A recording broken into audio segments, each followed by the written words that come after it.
Inilah Melaka yang sangat hebat. Jadi digambarkan oleh Portugis. Kotanya sangat kuat. Kotanya bukan kayu tapi batu. Tetapi sayang, orang ini bernama Tusilana. Tusilana menulis sejarah yang palsu. Dia menulis sejarah Melayu. Dia mengatakan orang Melayu berperang dengan lembing dan keris. Ini ialah pembelot yang bersama dengan Portugis.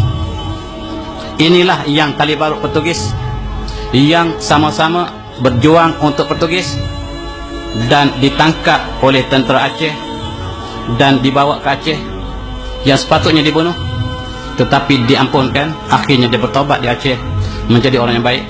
Tapi tulisannya sejarah Melayu ataupun Suratul Salatin ini mengandungi berbagai-bagai sejarah yang palsu, mengatakan orang Melayu sangat lemah, bodoh dan tidak ada teknologi sebab dia bercakap bagi Pak Portugis. Dan sayang, buku ini diisytiharkan sebagai karya agung Melayu oleh UNESCO, dan itulah sebab mereka tidak akan pilih karya ini sekiranya karya ini tidak berpihak pada mereka. Lihatlah Melaka. Kalau kapal yang dipamerkan di tepi Sungai Melaka itu, kapal siapa? Kapal Portugis. Itulah pengkhianat sentiasa berada dulu, kini dan selama-lamanya. Kita lihat bagaimana apabila jatuhnya Melaka, maka seluruh umat Islam bersatu, termasuk kerajaan Aceh, kerajaan Osmaniyah datang untuk membebaskan Melaka. Tetapi pengkhianatnya ialah kerajaan Johor, Pahang, Lingga, Riau. Inilah pengkhianat yang belum dicatatkan dalam sejarah. Pahang, Johor, Lingga, Riau, inilah pengkhianat yang bersama dengan Portugis mempertahankan Melaka. Apabila Melaka diambil alih oleh Belanda, satu kisah yang cukup sedih berlaku. Semua ulama telah berpadu melantik orang ini, namanya Raja Haji, untuk menjadi komander besar seluruh alam Melayu menentang Belanda. Kita lihat, dia telah terkorban, syahid di Teluk Ketapang. Sebelum dia syahid, dia menulis surat ini. Kita kenang apakah yang ditulis oleh dia. Dia kata, pada hari ini tanggal 19 Rejab 1998 Hijrah, warkah ini kutulis di atas sejadah, menghadap kiblat dalam keadaan berwuduk. Setelah selesai doa dan doa panjang untuk sekalian umat Melayu. Al-Quran di sebelah kananku, kitab Dalail Akhirat di sebelah kiriku, badik besaka di pinggangku. Sungguh demikian, aku amat menyadari bahawa terdapat di kalangan armada perang Melayu yang aku satukan, dan PP ini terdapat golongan Melayu yang menjadi musuh dalam selimut, berwajah Melayu, berhati Belanda. Usahlah ditanya bagaimana aku mengetahui, karena tahu di angin turun naik. Apabila Allah mengendaki terjadi perkara, maka tiada siapa yang dapat mengelaknya.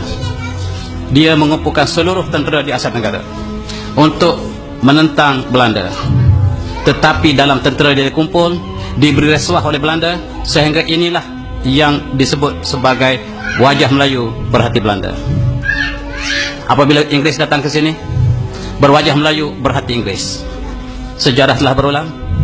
Ketika Portugis, berwajah Melayu berhati Portugis. Itulah sejarah bangsa ini, bangsa yang paling mudah dimanipulasikan oleh penjajah. Apa kata seterusnya oleh Raja Haji? Dia kata, biar mereka masuk menyelinap ke dalam kubu kami dan mengepung aku. Maksudnya munafik yang sedang menjadi tali barut British atau Belanda datang mengepung panglima sendiri. Syak Pasik, yakin saleh, batulah yang menjadi juara. Ini bahasa Raja Hadi. Nah, wahai si munafik, aku sekali tidak pernah takut pada kalian. Marilah kita berdepan sebagai lelaki Melayu yang sejati. Engkau kendonglah panji perjuanganmu, aku kendong panji perjuanganku. Nyawa kita di tangan Allah. Matiku di medan perang ini tandanya sentiasalah aku hidup di sisi Allah. Matimu di medan perang tandanya celakalah kamu di akhirat nanti. Mereka berani mati sehinggalah petualang bangkit daripada sujud. Tatkala imam dan jemaah masih bersujud, lalu ditancam pisau di belakang antara mereka.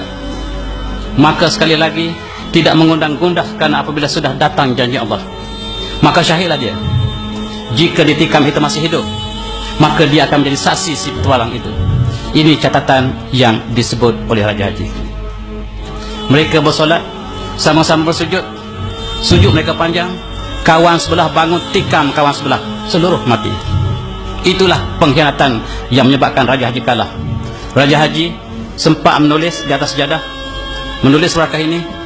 Dia kata di akhirnya, sekiranya perjuangan aku ini benar, wahai Ilahi, kekalkan tulisan aku ini, butakanlah mata Belanda daripada melihat tulisan aku ini, supaya tulisan aku ini sampai kepada seluruh orang Melayu yang datang kemudian. Barangkali perjuangannya benar, sampai pada kita Syed Salim menunjukkan perjuangannya lah dikhianati oleh bangsa sendiri.